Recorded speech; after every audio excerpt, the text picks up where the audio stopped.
Welcome to Akeru news. Continue చేసే ముందు ఒకసారి మీ కుటుంబ నేపథ్యం, మీ దేవురు, అమ్మా నాన్న ఏం చేసేవాళ్ళు, అసలు ఈ తెలంగాణ ఉద్యమంలోకి రావడానికి ఏర్పడిన మీకున్న నేపథ్యం ఏంది, ఆ ప్రస్థానం ఎట్లా జరిగింది చెప్పండి. మాది పూర్వీకులు మహబూబాబాదే మానుకోటే. మా నాన్నగారు అటెండర్గా R&Bలో పనిచేసేవాళ్ళు. ఉమ్మడి కుటుంబం పెద్దది. బాగా పిల్లలు చదువుకోవాలనే తపన మా నాన్నగారికి ఉండేది. మాది చేపలు పట్టే వృత్తం, బెస్తా గంగపుత్ర సంఘం. మా దగ్గర యూనిటీ బాగుంటుంది. మా కులంలో ఒక పెద్ద చైతన్యం, అంటే అక్కడ అగ్రకులాలతో కొట్లాడినటువంటి నేపథ్యం. మా పూర్వీకులు మాకు సంబంధించినటువంటి గంగాధర్ అని ఆయన ఇన్స్పిరేషన్ ఉండేది. ఓకే, అట్లా మనం ఒక గ్రామీణ వాతావరణం నుంచి అక్కడనే డిగ్రీ చదువుకొని కాకతీయ యూనివర్సిటీకి రావడం. కాకతీయ యూనివర్సిటీ ఒక ఉద్యమ కేంద్రంగా ఉండడం.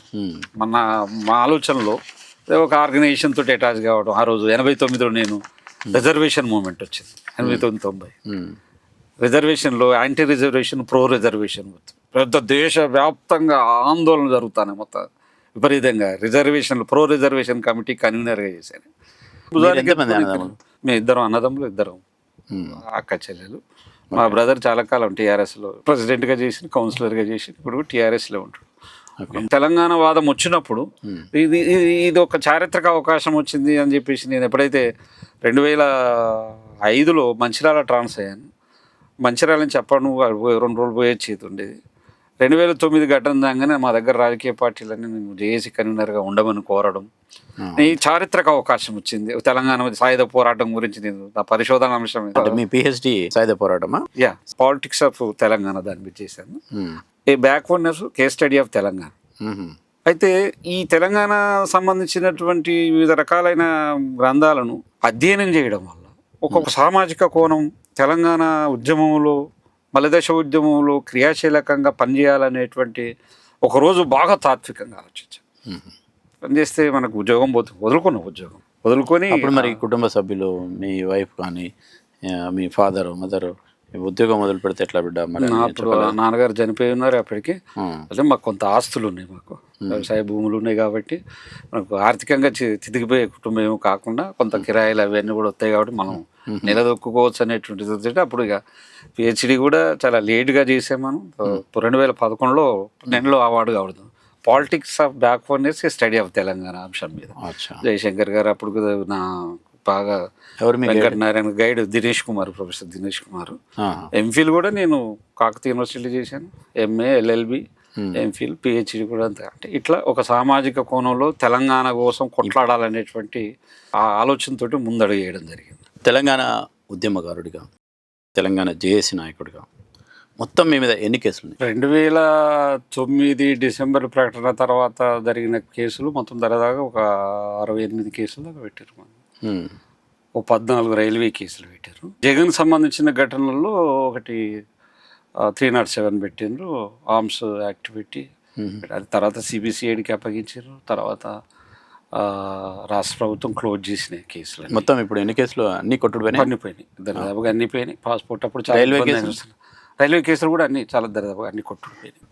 కాకపోతే ఈ జగన్ కేసుకి సంబంధించిన దాంట్లో విత్డ్రా అయినట్టుగా ఒక 1 year బ్యాక్ హైకోర్టు నుంచి నాకు ఒక ఫలానా నువ్వు పెట్టిన కేసు వీళ్ళ మీద మళ్ళీ ఏమన్నా నువ్వు ప్రైవేట్గా అప్రోచ్ కాదలుచుకుంటే గవర్నమెంట్ క్లోజ్ చేసింది, నువ్వు అప్పీల్ కాలే, హైకోర్టు నుంచి వచ్చింది ఆ రోజు. ఎందుకంటే నేనే ఫిర్యాదు చేసిన కాబట్టి జేఏసీ జరిగిన సంఘటనలు అవన్నీ కూడా ఆ రోజు DSP గారి దగ్గర మళ్ళీ నాకే హైకోర్టు నుంచి రావడం జరిగింది. దీని మీద యాక్చువల్గా ఏంటంటే అప్పుడు ఉన్న రోసయ్య ప్రభుత్వం అప్పుడు శేషాద్రి కమిషన్ వేసింది ఈ ఘటన మీద.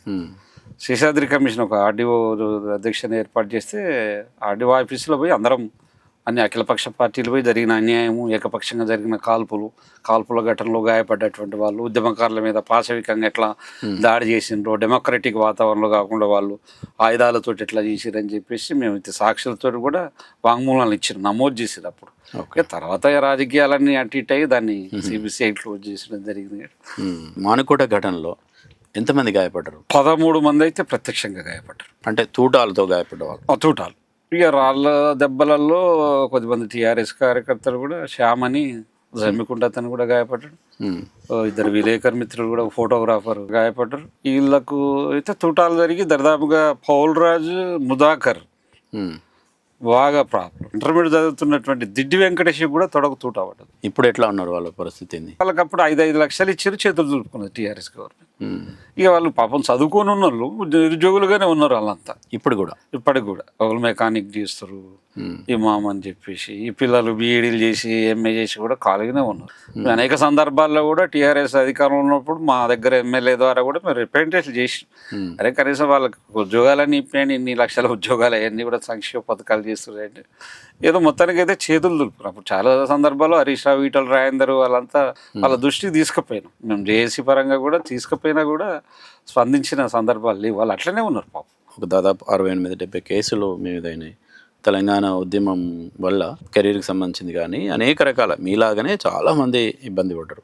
ఆ తర్వాత ఎన్ని సమస్యలు ఎదుర్కొన్నప్పటికీ కూడా తెలంగాణ రాష్ట్ర ఏర్పాటు కళ నెరవేరింది, తెలంగాణ రాష్ట్రం అవతరించింది. ఆ తర్వాత తెలంగాణ జేఏసీ కానీ పర్టికులర్గా మీకు ఎదురైన చేదు అనుభవాలు ఏంటి? వాస్తవంగా ఏంటంటే నేను లెక్చరర్గా government degree college lecturer political science మహిబాద్ డిగ్రీ కాలేజ్. ఓ పక్క పాఠాలు చెబుతూ ఇంకో పక్క ఉద్యమ పాఠాలు చెప్పిన.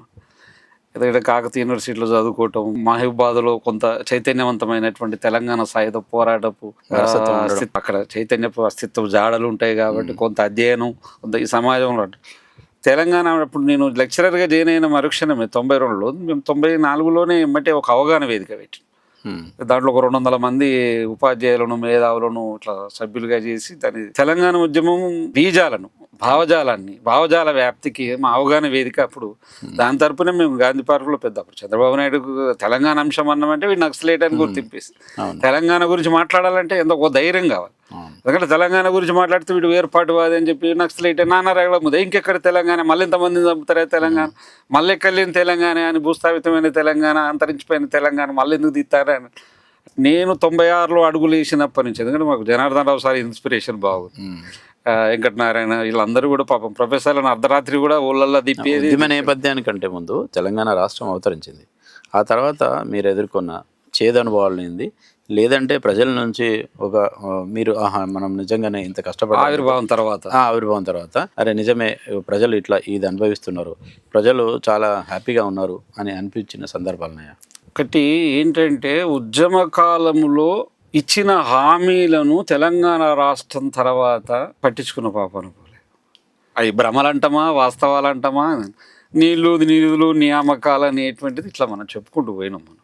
ఎందుకంటే జయశంకర్ సార్ స్ఫూర్తి, ఆయన తెలంగాణ వచ్చిన తర్వాత ఆ ఆకాంక్షలు నెరవేర్చడంలో మేము మాలాంటి వాళ్ళను కనీసం పట్టించుకున్న పాపాల పోలే. మేము ఎన్ని కేసులుగా చాలామంది ఉద్యమకారులు అరే ఎవరెవరు ఏ ప్రాంతంలో ఉద్యమాలు చేసిరో వాళ్ళు ఏ కేసులు ఎదుర్కొంటున్నారు పాపం.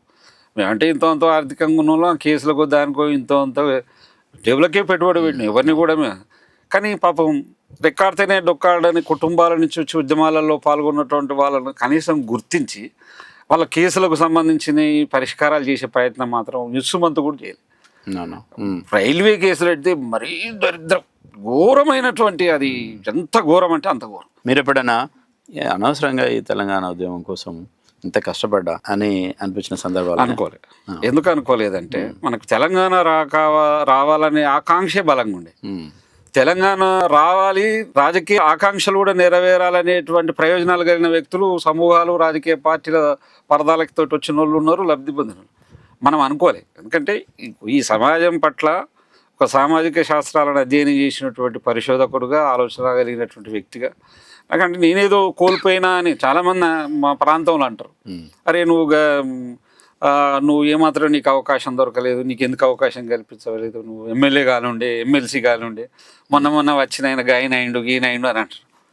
మనం ఏంటంటే అప్పుడు 2001 ఏప్రిల్ 17 టీఆర్ఎస్ ఆవిర్భావానికి జలదృశ్యంలో మేము ఉన్నాం.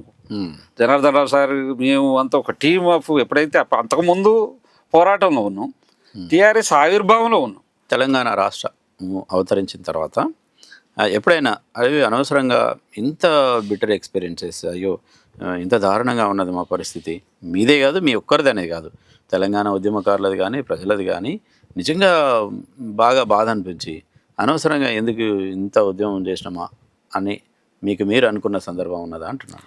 అంటే కొంత తెలంగాణ ఆవిష్కరణ తర్వాత కొంత మదన పడ్డ సందర్భాలు ఉన్నాయి. అంటే ఎందుకంటే ఆవిష్కరించబడ్డ తెలంగాణ ఒక అన్డెమోక్రటిక్గా పోయినప్పుడు, ఎందుకంటే మేము తర్వాత కోదండరాం పక్షమైన మళ్ళీ అదే నిర్బంధం.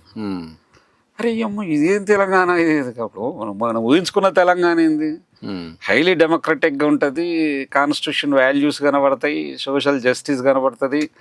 అప్పుడు ఒక డిస్కషన్ ఉండేగా తెలంగాణ ఏది టీఆర్ఎస్ వర్సెస్ ఉద్యమకారులు ఏంటంటే భౌగోళిక తెలంగాణ, ప్రజాస్వామిక తెలంగాణ అంటే ప్రజాస్వామిక తెలంగాణ, భౌగోళిక తెలంగాణ రానివే ప్రజాస్వామిక తెలంగాణ ఇది. భౌగోళిక తెలంగాణ వచ్చిన తర్వాత ప్రజాస్వామిక భావాలు లేకపోవడం అనేది అదొకటి చాలా నిర్బంధం అది. ఎందుకంటే చాలా సందర్భాల్లో కేసీఆర్ తోటి మేము అటాచ్మెంట్ అయ్యి రాష్ట్ర నాయకత్వంలో పనిచేసినటువంటి వాళ్ళం. మేము ఇంత లెక్చరర్గా పనిచేస్తూ కూడా ఆ పార్టీ జెండాను ఊళ్ళోకి తీసుకుపోయింది. జేబులో ఉన్న 500, 1000 రూపాయల జెండాగా దానికి అంటే ఆ పార్టీకి అంత పుషప్ ఇచ్చింది. నేనే కాదు, మొత్తం 2001 నుంచి తెలంగాణ వ్యాప్తంగా అనేక మంది మేధావులు కూడా ఇది ఒక రాజకీయంగా, ఎందుకంటే రాజకీయ ప్రక్రియ ద్వారానే తెలంగాణ రావాలి కాబట్టి according to the article 3 constitution of India అంటే అంత సహకరించినా కూడా సరే తర్వాత ఏం జరిగింది రాష్ట్రం మళ్ళీ తెలంగాణ రాష్ట్రం వచ్చిన తర్వాత కూడా నిర్బంధము కంటిన్యూ అవ్వడము, జేఏసీ మీద ఇంకెక్కువగా ఇబ్బందులు, కేసులు ఇవ్వాలి మీకు అనిపించింది అయ్యో నిజంగా తెలంగాణ కోసం ఇంత కష్టపడ్డాం కదా, అయినప్పటికీ కూడా ఈ నిర్బంధం ఎందుకు ఇంత కంటిన్యూ అవుతుంది అని అనిపించింది. అదేవిధంగా మీకు ఎప్పుడైనా ఎక్కడైనా పోయినప్పుడు తెలంగాణ రాష్ట్రం సాధించిన తర్వాత అక్కడ ప్రజలు కానీ ప్రాంతంగా కానీ చాలా హ్యాపీగా అనిపించింది, అరే ఇది డెవలప్మెంట్ జరిగింది, లేదంటే ఈ ప్రజలు ఇట్లా ఫీల్ అవుతున్నారు, తెలంగాణ ఇవాళ రాష్ట్రం సాధన కాకపోతే, రాష్ట్రం ఏర్పడకపోతే ఇబ్బంది ఉండు, కానీ తెలంగాణ రాష్ట్రం ఏర్పడిన తర్వాత ఇంత హ్యాపీగా ఉన్నారని మీకు హ్యాపీగా అనిపించిన సందర్భం ఏమీ లేదా? అంటే ఇప్పుడు కిరాయి ఇంట్ల నుంచి సొంత ఇంట్లోకి వచ్చినట్టు ఒక ఫీలింగ్ అయితే ప్రజల్లో చూసి. మీరు చెప్పండి. నాకేంటంటే ప్రజలలో తెలంగాణ రాష్ట్రం సాధించుకున్నాము అనేటువంటి సబ్బండ వర్గాలు, సబ్బండ కులాలు, మొత్తం ప్రజల ఆకాంక్షలు కళ్ళల్లో వెలుతురు చూసిన, పాలనలో నిర్బంధాలు చూసిన. ఇక మౌలిక వసతులు, ఇతర సదుపాయాలు, నీళ్లు, నిధులు, నియామకాలు అన్నప్పుడు మనం కొంత తాత్విక చర్చలోకి పోయి, లేకపోతే ఇంకా మనం ఎనాలిటికల్గా పోయినప్పుడు అరే ఈ ఉద్యోగాలు ఏనుండే 6,10 జీవో కోసము కొట్లాడినాం కదా, నాకు అదే ఒకటి బాగా కోపం ఉండే. మనం ఏమనుకున్నాం 2 లక్షల ఉద్యోగాలు బేషరతుగా తెలంగాణ రాగానే 2014లోనే నింపేస్తాం, 14, 15, 16 అని అన్నాం. మనం కూడా వేదికల మీద చెప్పినాం, కొలువుల కోసమే కా కొట్లాట. 610 జీవో 79,000 ఉద్యోగాలు రావాలనే కదా 610 ఫ్రీ జోన్కు వ్యతిరేకంగా మనం కొట్లాడినటువంటి వాళ్ళం. తెలంగాణ వచ్చిన తర్వాత ఉద్యోగాల కల్పన లేవే, డిఎస్సీలు లేవే, యూనివర్సిటీలు విధ్వంసమే, జేఎల్ రిక్రూట్మెంట్ లేవు, డిఎల్ రిక్రూట్మెంట్ లేవు, అన్ని కాంట్రాక్టు లేకపోతే ఇంకో పద్ధతిలో నింపుకుంటూ పోవడమే. ఇదంతా ఒక ఎత్తు అయితే, మీరు అంటే మహబూబాద్ మానకోట ఘటనకు సంబంధించిన కేంద్రమైన మహబూబాద్ ఒక జిల్లా కేంద్రంగా ఏర్పడింది, ఒక మెడికల్ కాలేజ్ ఏర్పడింది, ఒక ఇంజనీరింగ్ కాలేజ్, ఇట్లా మౌలిక వసతుల కల్పనతో పాటు చాలా రకాల డెవలప్మెంట్ ఒకటి చూడాలి. ఒక అధికార వికేంద్రీకరణలో భాగంగా తాండాలను గ్రామ పంచాయతీగా చేయడం ఇన్వైటబుల్ అది చాలా, ఎందుకంటే అది చాలా కాలంగా ఉన్న సమస్య. జిల్లాల ప్రకటన కొద్దిగా అశాస్త్రీయంగా జరిగింది. మా మానుకోట కూడా పోరాటాల ఫలితంగానే వచ్చింది. మేము కొట్లాడినాం కేసీఆర్ గారు జిల్లా ప్రకటించి సంతోషం. ఒక కలెక్టర్ ఆఫీసులు రావడం, ఇవన్నీ కూడా కొంత మనకేందంటే ఉపరితలంలో వచ్చిన మార్పులు, ఇవన్నీ కూడా ఉపరితలంలో మార్పులు. అంటే తెలంగాణ వచ్చిన తర్వాత కొన్ని మార్పులు జరగాలి కదా, అంటే అద్భుతాలు జరగాలి, ఆల్ ఆఫ్ సడన్గా జరగాలని కోరుకోలేదు వాస్తవం. It will take some time. కాకపోతే ఏంటంటే ఎడ్యుకేషన్ చూసినప్పుడు మనం మానుకోవడానికి చూడలేం కదా. ఓ ప్రైమరీ ఎడ్యుకేషన్ చూసినప్పుడు, ఓ ఇంటర్మీడియట్ ఎడ్యుకేషన్ చూసినప్పుడు ఏమో ఆంధ్ర విద్యా సంస్థను వెళ్ళగొట్టినామా? వరంగల్కి ఉమ్మడి వరంగల్కి ఒక విద్యాసంస్థ రావాలంటే అప్పుడు మేము అంతా కొట్లాడిన సందర్భాలని, రాకుండా భయపడ్డ సందర్భాలని. తెలంగాణ వచ్చిన తర్వాత అన్నిట్లో వచ్చింది. ఇప్పుడు హైదరాబాద్ నుంచి మానుకోటకు వచ్చినాయి అన్ని కార్పొరేట్ కాలేజీలు, ఎవరిని వెళ్ళగొట్టగలిగినాయి అనేది. అట్లా అంటే మౌలికంగా కొన్ని స్థితిగతులను మార్పు చేయగలిగింది కూడా, దాన్ని ఒప్పుకోవాలి. ఎందుకంటే సరే ఇప్పుడు జిల్లాల ఏర్పాటు, తాండాలు గ్రామ పంచాయతీలుగా చేయడం ఏర్పాటు, మిషన్ భగీరథ, మిషన్ కాకతీయ, ఇవన్నీ కూడా కొంత మనం ఒప్పుకోవాలి. ఎందుకంటే నీళ్ళే కదా, నీళ్లు, నిధులు, నియామకాలు. జయశంకర్ గారు చెప్పినట్టుగా నిధులు ఆ ప్రాంతం పోతానే ఇప్పుడు మనం పెట్టుబడి కేటాయించాలి. ఇక్కడ తెలంగాణ వచ్చిన తర్వాత తెలంగాణ ప్రాంత అభివృద్ధి కోసం నిధులను కేటాయించాలి. మిషన్ కాకతీయ చెర్లను పూటుకే తీయాలి, వేలాది చెర్లు, మొత్తం తర్వాత 1,00,000 చిల్లర చెర్లు ఆ రోజు తర్వాత 70,000, 80,000 ఏదో లెక్క తీసారు. టీఆర్ఎస్ అధికారంలోకి వచ్చి దాన్ని మనం ఒప్పుకోవాలి. గ్రీనరీ డెవలప్ అయింది. గ్రౌండ్ వాటర్ వల్ల తాగునీళ్ళు కొంత ఆ ప్రాంతానికి సంబంధించినటువంటి ఆయకట్టు సాగు పెరిగింది. కొంత రైతులలో కూడా పంటలు పెరిగినాయి. కరెంటు సమస్య పరిష్కారం, 24 గంటలు కరెంట్ అందియడం కావచ్చు. తర్వాత కాకతీయ సక్సెస్ అయింది. కానీ సరే ఇక కాంట్రాక్ట్ లాభపడ్డరా ఓషర్లా ఆ ఊళ్ళో పోతే వీడు తట్టని మట్టి తీయలేదు 30 లక్షలతో విప్పిపోయిందని రిపోర్ట్లు కూడా ఉన్నాయి. ఆ పారదర్శకత అదంతా గవర్నమెంట్ ఆ పథకాన్ని అమలు చేస్తున్నప్పుడు దాంట్లో అవినీతి లేకుండా ఎట్లా చేయాలనేది అది ఆ యంత్రాంగం చూసుకోవాల్సిన బాధ్యత.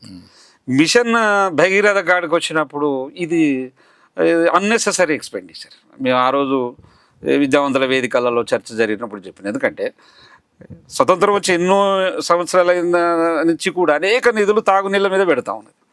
రక్షిత మంచినీటి పథకం కేంద్రం రాష్ట్రాలు ఇవన్నీ కూడా, అంటే కొన్ని గ్రామాలలో ఆల్రెడీ రక్షిత మంచినీటి పథకాలతో తాగునీళ్ళు అందుతాయి.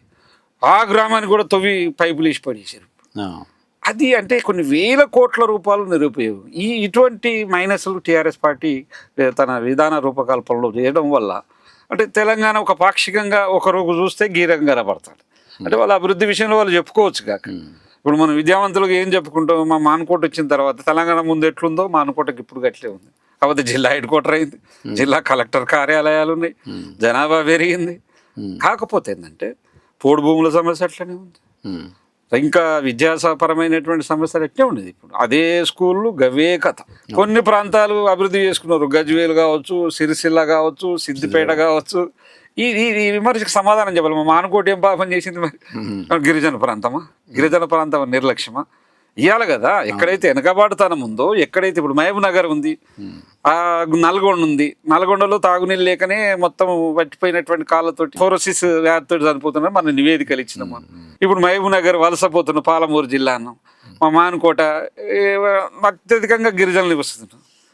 ఒక 20,000 కోట్లు కేటాయిస్తే నేను ఇట్లా మాట్లాడపోయేటోండి కదా. ఓకే, కేసీఆర్ పాలన రాచరికపు రేవంత్ రెడ్డి పాలన తీసుకొచ్చిన గుణం బంతిలో కూర్చుంటే తెలుస్తుంది అన్నట్టుగా పాలకుల నైజం కూడా.